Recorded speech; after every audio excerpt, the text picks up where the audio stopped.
Presiden Amerika Serikat Donald Trump mengancam akan memblokade Selat Hormuz dan pelabuhan Iran yang akan berlaku pada 13 April pukul 10 waktu Amerika Serikat, saudara, atau malam ini waktu Indonesia Barat. Dan ancaman ini disampaikan setelah perundingan damai dengan Iran menemui jalan buntu. Sementara itu, Iran menegaskan masih memegang penuh kendali atas Selat Hormuz. Pertanyaannya, akankah ancaman ini akan memicu kembali konflik terbuka antara Amerika Serikat, Israel, dan juga Iran? Kami akan membahasnya bersama dengan pakar geopolitik dan keamanan nasional, Mas Wibawanto Nugroho Widodo, dan juga dosen ilmu politik Universitas Udayana, Evata Filomeno Borromeo Duarte. Selamat petang semuanya. Selamat petang, Mas. Saya ke Mas Wibawa dulu nih. Mas Wibawa, menurut Anda, hemat Anda, apakah Trump betul-betul serius dengan ancaman ini mengingat sosoknya yang menurut Iran ini adalah sosok yang tidak stabil? Jadi yang pertama, apa yang terjadi saat ini adalah ketidaksinkronan grand strategi dari dua negara. Ya, negara Amerika sebagai superpower dan Iran yang melawan. Ya, satu. Yang kedua, superpower manapun, termasuk dalam hal ini Amerika, itu akan menerapkan yang namanya 4 pilar strategi. Yang pertama, ya, memastikan bahwa yang melawan itu pasti akan dilucuti gitu, ya, baik secara militer, secara nuklir, dan secara proksi-proksinya. Oke, itu yang terjadi di Iran. Yang kedua, yang namanya superpower itu pasti akan berjuang habis-habisan untuk mengamankan choke points, apalagi akses ke energi. Itu dilakukan oleh Amerika juga dalam konteks ini. Yang ketiga, itu yang perlu digarisbawahi bahwa yang namanya superpower itu pasti akan melindungi aliansi-aliansi strategisnya di dalam kawasan itu dan mencegah munculnya aliansi rival. Ya, dalam hal ini Amerika mencegah munculnya aliansi China dan Rusia, sekaligus juga menjaga keamanan Israel dan negara-negara Uni Arab. Yang keempat, ya, yang perlu digarisbawahi, bahwa Amerika itu mempertahankan regional security complex structure yang ada. Sementara apa yang dilakukan oleh Amerika itu, ya, bertentangan semuanya dengan pilar-pilar strategi dari Iran. Ya, nah, jadi ini bicara kita melihatnya objektif, bukan siapa yang salah, siapa yang benar. Jadi siapapun superpowernya, kalau nanti Iran jadi superpower, atau Rusia jadi superpower, atau China jadi superpower, itu juga akan melakukan hal yang sama, gitu. Nah, yang berikutnya kita perlu garis bawahi bahwa dari sejak Presiden Jimmy Carter sampai Presiden Trump, ya, semuanya itu setuju terhadap 4 pilar itu. Cuman hanya Presiden Trump yang melakukan operasi militer dengan bentuk serangan terbatas kemarin itu, yang diharapkan bisa mengubah orientasi strategis geopolitik dari rejim. Ternyata tidak. Nah, sekarang masuk ke dalam tahap ini. Ya. Tahap ini itu merupakan forced diplomacy, di mana Trump itu memainkan 4 instrumen of national power. Yang pertama, kehadiran militer ditunjukkan secara real. Ya.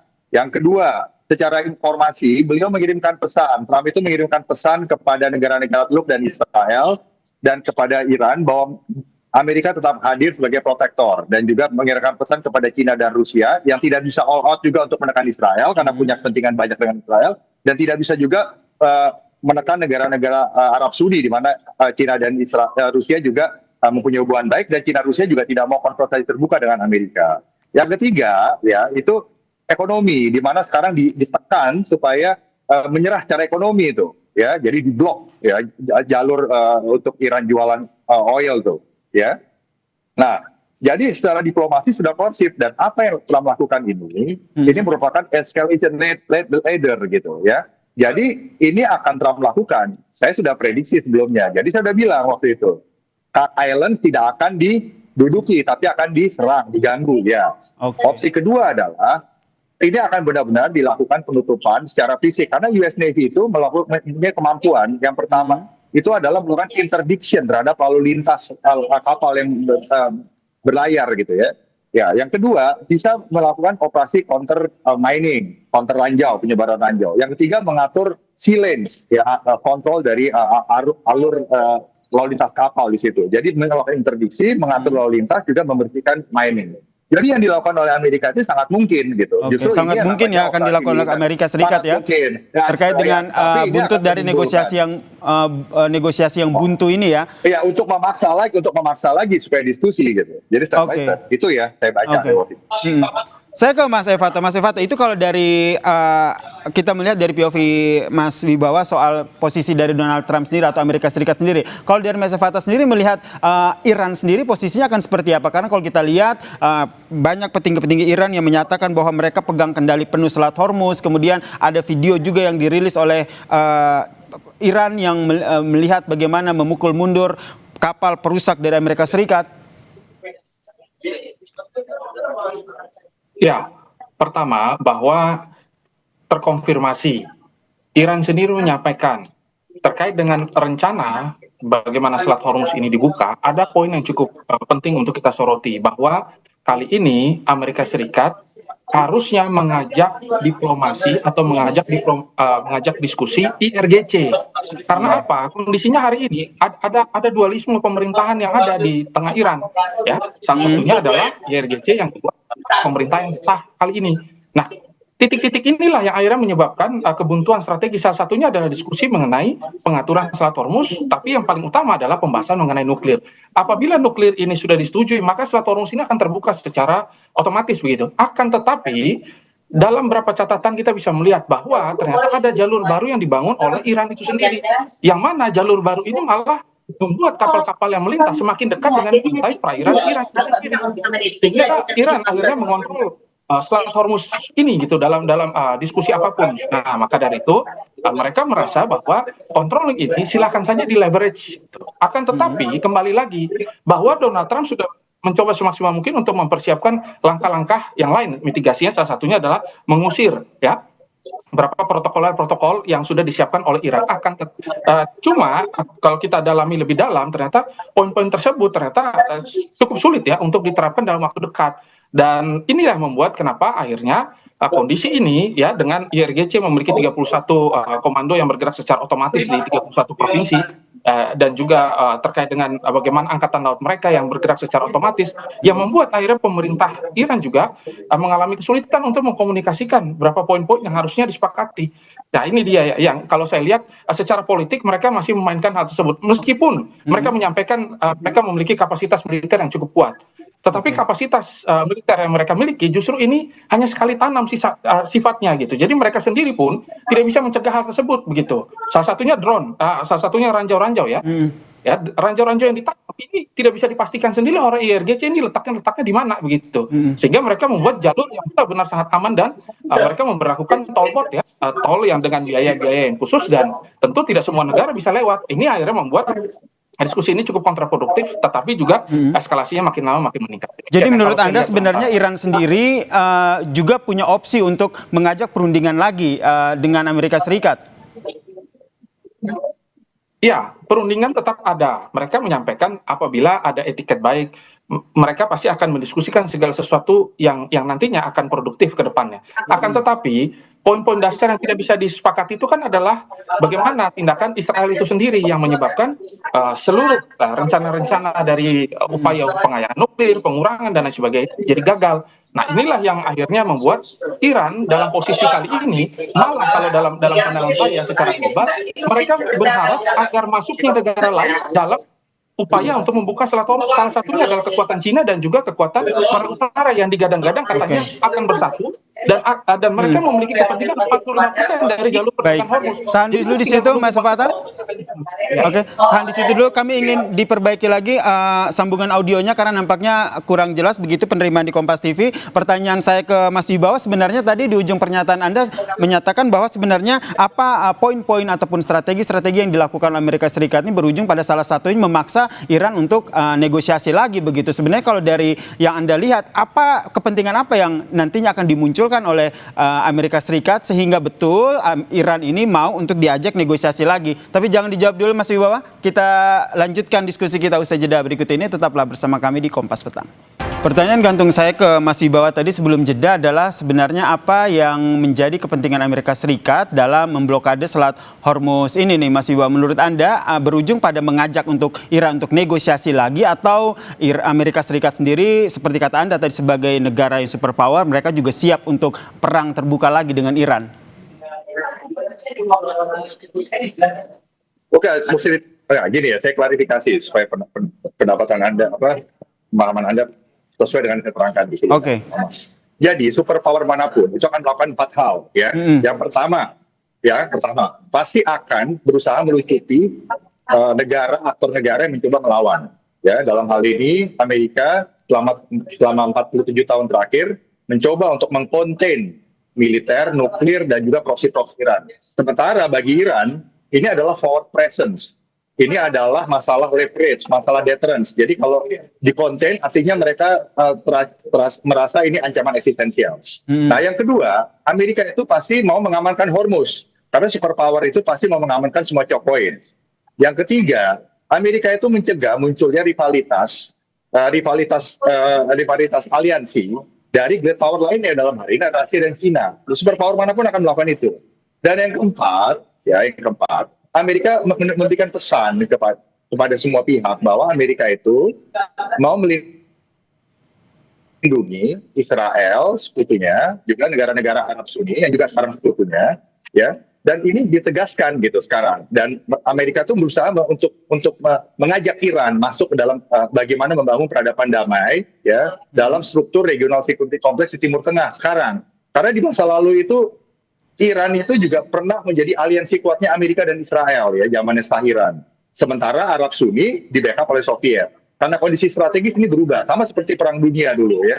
Jepang dan Jerman yang dulunya musuh Amerika menjadi teman Amerika. Nah itu dia sama superpower. Nah, upaya itu dilakukan sejak pemerintahan Jimmy Carter 79 sampai 2026.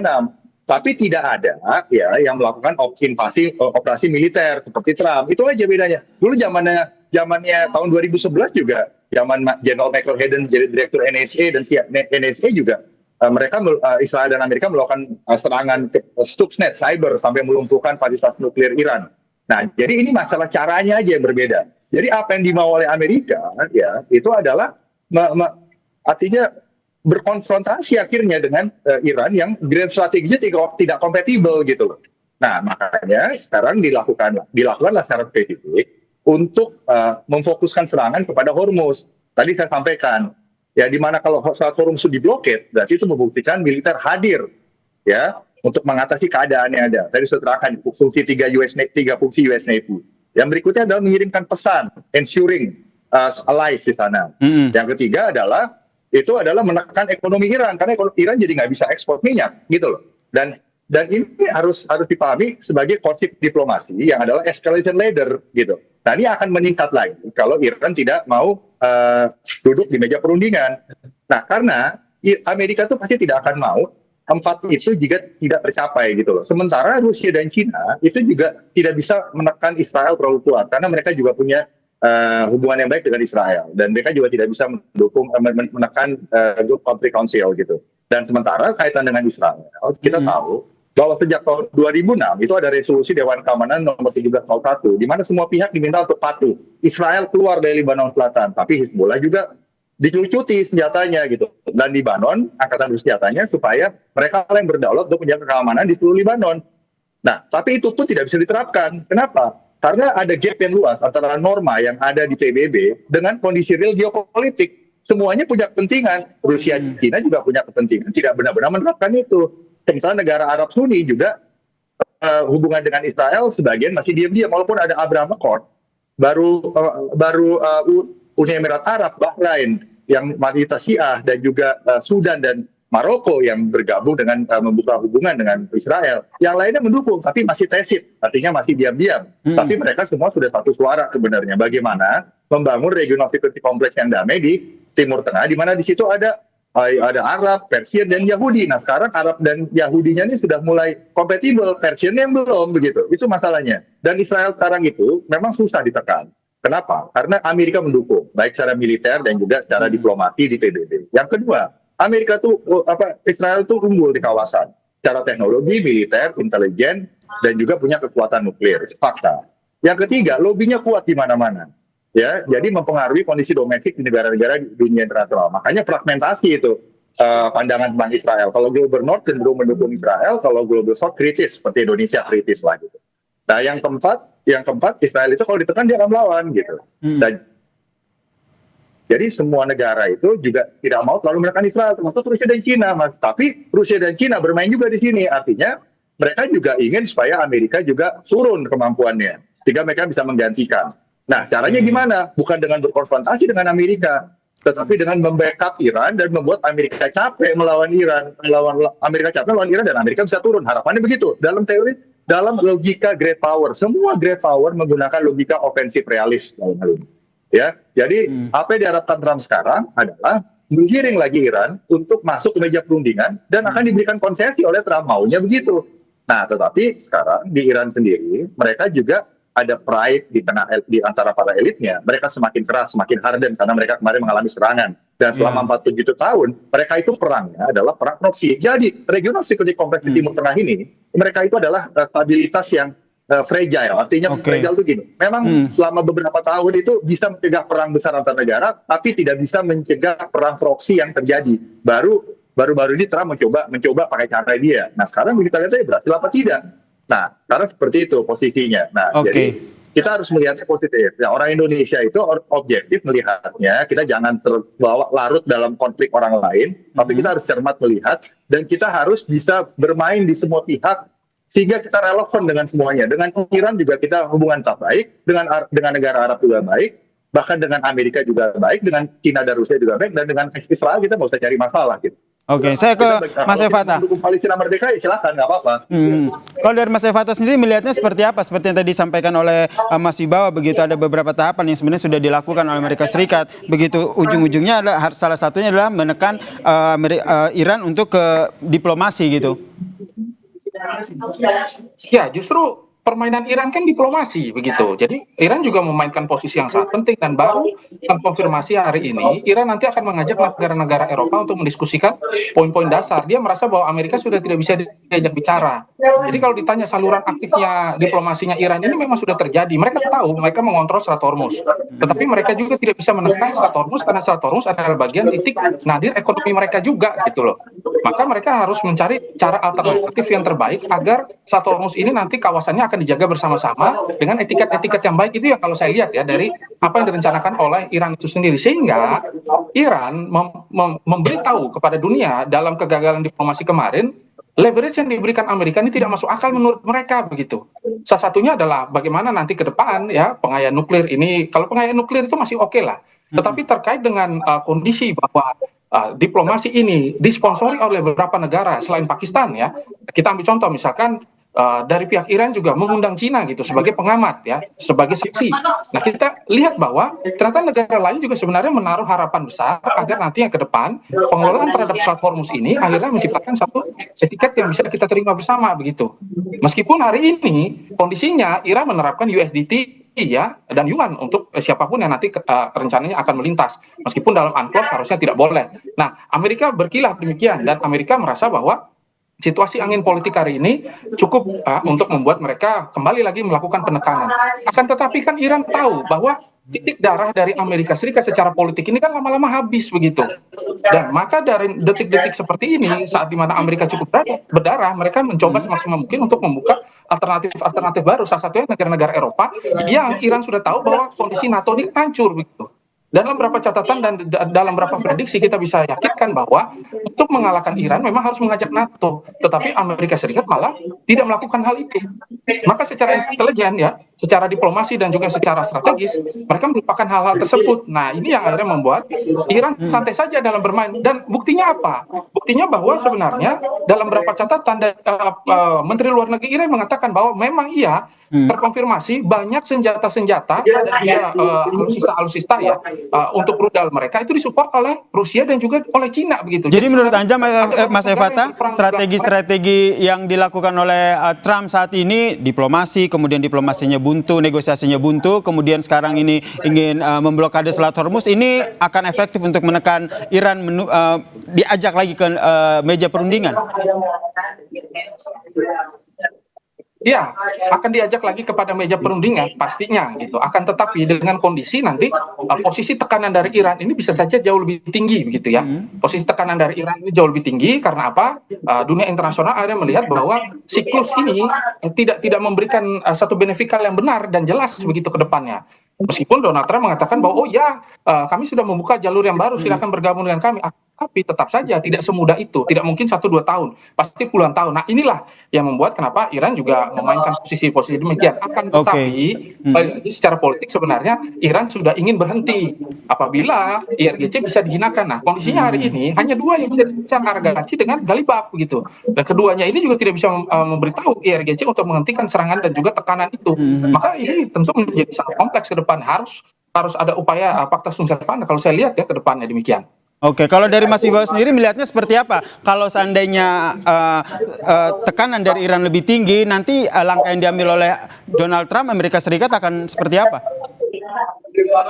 Yang pasti kalau dari Amerika itu ada escalator ladder, ya, saya tahu ya. Jadi Amerika itu selama ini itu artinya selama Trump ini berusaha mencoba mengubah struktur regional security complex di situ, akhirnya merangkul negara-negara Arab Sunni untuk mengejar normalisasi hubungan dengan Israel, ya, dan juga great powers lainnya, baik hubungannya begitu, sehingga bisa terwujud stabilisasi. Nah, menurut Iran ini adalah isolasi. Jadi grand strateginya Amerika itu sudah bertolak belakang dengan grand strateginya Iran. Sedangkan grand strategi Amerika itu kompatibel dengan negara lain, semua negara lain di Timur Tengah. Itu posisi satu. Nah, harus pegang dulu itu. Nah, jadi sekarang itu sudah fundamental gitu. Jadi tidak ada hal-hal struktural ya yang bisa diselesaikan dalam waktu cepat. Penyelesaian dalam waktu cepat itu adalah lewat operasi militer, memberikan tekanan. Itu poinnya tuh, ya, secara real. Jadi US Navy itu sangat mungkin untuk dideploy, ya, untuk mengamankan ranjau. Yang kedua untuk mengganggu lalu lintas dari Iran itu sendiri. Nah, ya kan? Nah, karena US Navy mempunyai kemampuan Navy interdiction, dan juga untuk mengatur lalu lintas laut gitu yang di Hormuz. Nah, dari situ Amerika akan mencari titik tengah. Nah, karena kembali lagi ke 4 pilar tadi, bahwa 1, 2, dan 3, 4 itu adalah prasyarat yang selalu akan diminta oleh superpower siapapun itu. Jika Iran jadi superpower, dulu Iran jadi superpower juga begitu, Ottoman Empire juga begitu, British Empire juga begitu gitu loh. Nanti Rusia dan China juga begitu. Jadi ini bukan masalah suka nggak suka sama Amerika, suka nggak suka sama Israel, suka nggak suka sama Arab Saudi, bukan begitu. Kita orang Indonesia harus objektif dan mengerti. Semua netizen itu juga harus mengerti. Sehingga kita bisa relevan menjadi kontributor yang konstruktif kepada semua negara yang berperang di sini gitu. Dan kita juga harus mengamankan ketahanan nasional kita, stabilitas kita, dan juga akses kita kepada energi. Gitu. Kita jangan ikut-ikutan ributnya orang, sementara kita nggak ngerti apa yang terjadi gitu. Baik, nah, ini yang benar-benar kita harus garis bawah ya. Terlebih saat ini Presiden Prabowo juga tengah melakukan kunjungan diplomasi begitu di negara Rusia dan membahas beberapa hal termasuk bagaimana mengamankan ketahanan energi dalam negeri kita. Terima kasih Mas Wibawanto Nugroho Widodo, pakar geopolitik dan keamanan nasional, dan juga Mas Evata Filomeno Bermou Duarte, dosen ilmu politik Udayana, telah berbagi perspektif dan pandangannya di Kompas Petang. Salam sehat semuanya.